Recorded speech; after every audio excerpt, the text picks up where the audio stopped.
ggwanga erya Zambia eryali likulemberwa omukulu Edgar Lungu kati lirimu omukulu Hichilema yatandika mwaka guwedde mukyala we yali President Esther Lungu ebintu bimwononekedde bamuyise alabikeko eri akakiiko aka Drug Enforcement Commission baberenga bannyonnyola ku nsonga ez'enjawulo alina akeedi 15 z'alina mu kibuga Lusaka flats ez'enjawulo ebizimbe ebitali bamubuuza nti gwe yabadde first lady eyali takola nti guno gwe mulimo gw'osobola okuba ng'ojjamu ssente ezo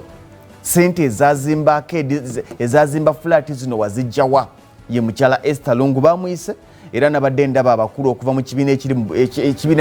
ekyali mu buyinza ekya Edgar Lungu based ne bagenda makago ba president okwongera okwogeramuko naye muli n'abaka ba parliament okwongera okwogeramuko naye kumugumya tuli wamu naawe totya nnyo embeera ejja kukakana Edgar Lungu n'abagamba nti lino kubaane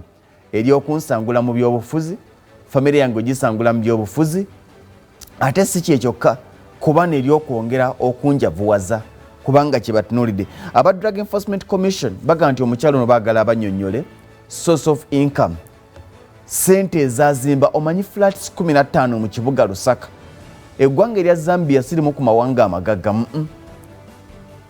naye flat 15 nga zirina mu kibuga Lusaka naye omusajja Hichilema akayinde alabise okuba nga yazegawanye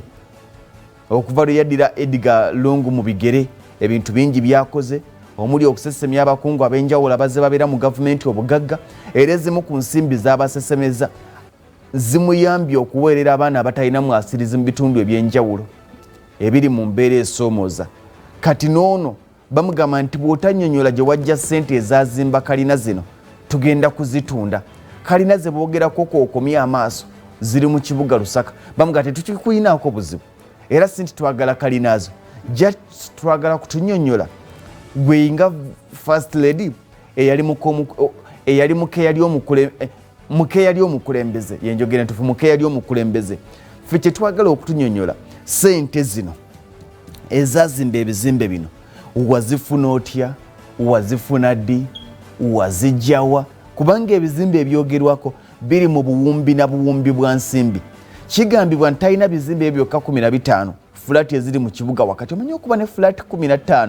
nga kwokomya amaaso kigambibwa nti alina farm eziriko hectares ne hectares z'ettaka eziriko hectares z'ettaka kati mu kaseera kano ebbanga lyamala ng'ali mu buyinza bingi bye baakola bawe ng'ali mu buyinza bingi bye baakola omusajja ono mu 73 akayinde Ekirema bwe yajja omwaka oguwedde kye twasuubira si kyekyaliwo bangi baasuubira nti agenda kuleka ebyabbibwa bigende atandika echaputa empya kye yasookerako ddala kwali kwata ebyo ebyali byabbibwa mu kusooka abagagga ab'enjawulo bye baali bezzizza abakungu ab'enjawulo mu gavumenti bye baali bezzizza n'abikwata naga nti kaakati wano we tulaga twagala buli alina kyotasobola kunnyonnyolera bo tebalina buzibu ku bya bugagga byo bajja buzi nti kino kizimbe Masengere nti kale twagala otulage nti wakijjawa nti baneenedde sente za kizimba zava mu tofaali nti empapula tuziraba awo tukukkiriza kino ekizimba akeegino gye tulaba mu Kampala wakati nti wagijjawa bw'olema okunnyonnyola gye wajja ekyo nga bakibowa bwe bakeera ku makya baga nti twagala okunnyonnyola ssente zino eziraga nti zajja bwezi ne ziyita mu kampuni eno bweti ey'amafuta neeno wazijja kubanga bangi bafuna ssente nga ziyita mu makampuni ag'amafuta mu kufuna contract ez'enjawulo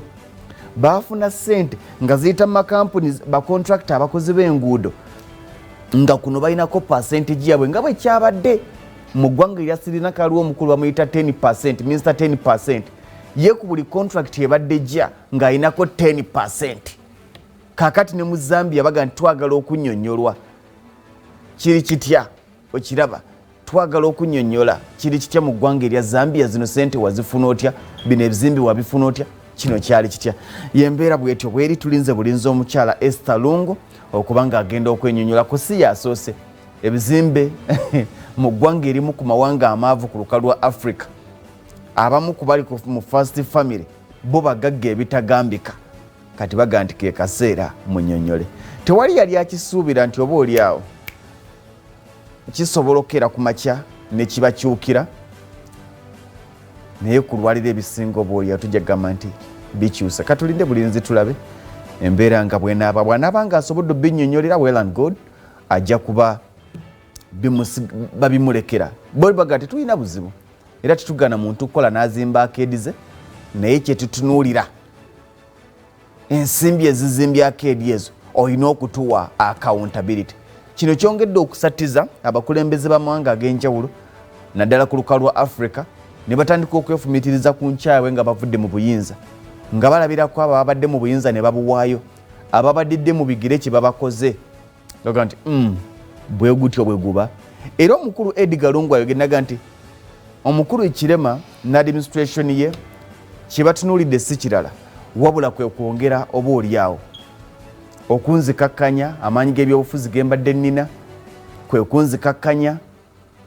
ettutumu lye mbadde nnina kubanga nga bwe nagamba nti ekkumi terikyawoomu naye abadde akyayina abantu abaga nti oba oliawo bisobola okukyuka abadde akyayina abantu abaga nti oba oliawo tusobola okumuza kubanga ebiseera ebisinga ebyobufuzi gulinga muzimu nti n'omuntu agamba nti nzija ekisanja kimu ogenda okola kati munyongereyo ekirala kimu n'oyo nti munyongereyo ekirala kakati yatuuka n'akaseera ng'avudde mu buyinza nga Ikirema amugyeko naye nasigalaga nti nyinza okudda mu kaseera kano Esther Lungu go baliko tewali amanyani go bagenda okuddako naye nga baga nti abakungu ab'enjawulo bazze bakwatibwa nga babawozesa go basanga ng'oba oliawo ayinamu obulumiralumira nga baga nti tewali kye tugenda kubanga tukolera. Yembeera eri mu ggwanga erya Zambia yembeera yabadde mu Sri Lanka nagikuwadde nabanga asigaze eddakiika ziringa 11 okubanga nkusiibula ensonga gye njagala okwogerako mu ggwanga erya Uganda sinze nandigyogeddeko nabadde nsuubira omubaka Richard Sebamala empologoma ya Bukoto South